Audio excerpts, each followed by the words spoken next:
मोदी चाहिए मोदी। भाजपा आणि RSSच्या अंधभक्तांचे दोन गोड गैरसमज आहेत. पहिला गैरसमज, भक्तांना असं वाटत असतं मोदीजींचा विरोध म्हणजे राष्ट्रद्रोह. असं नाही आहे बरं का. मोदीजींचा विरोध आम्ही का करतो? कारण मोदीजी देशाचे प्रधानमंत्री आहेत, ते एका संविधानिक पदावर बसलेत म्हणून आम्ही बोलतो. मोदीजींचं आमचं वैयक्तिक भांडण थोडीच आहे, बंधाऱ्याचं भांडण थोडीच आहे, शेताचं भांडण थोडीच आहे. दुसरा गैरसमज भक्तांचा, भक्तांना असं वाटत असतं भाजपाचा विरोध करणारे सगळेच काँग्रेसी असतात. असं सुद्धा नाही आहे बरं का.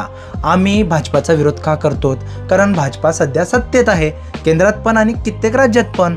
समजा उद्या काँग्रेसची सत्ता आली तर आम्ही काँग्रेसला पण प्रश्न विचारू, आणि प्रश्न विचारणं हे काम पत्रकारांचं आहे. गोदी मीडिया ते काम करत नाही आहे, म्हणून आमच्यासारखे सोशल मीडियावरील इन्फ्लुएन्सर सध्या ते काम करत आहेत. हे भक्तांना पचत नाही, कारण ते एक अंधभक्त आहेत, त्यांना कसं कळेल? पण मित्रांनो, मला तुम्हाला विचारायचं आहे, मोदीजींचा विरोध करणं म्हणजे राष्ट्रद्रोह आहे का? आणि भाजपाला प्रश्न विचारणं म्हणजे काँग्रेसी होणं असं असतं का? तुम्हाला काय वाटतं या विषयावर? तुम्ही कमेंट बॉक्समध्ये सांगू शकता. जय हिंद, जय महाराष्ट्र.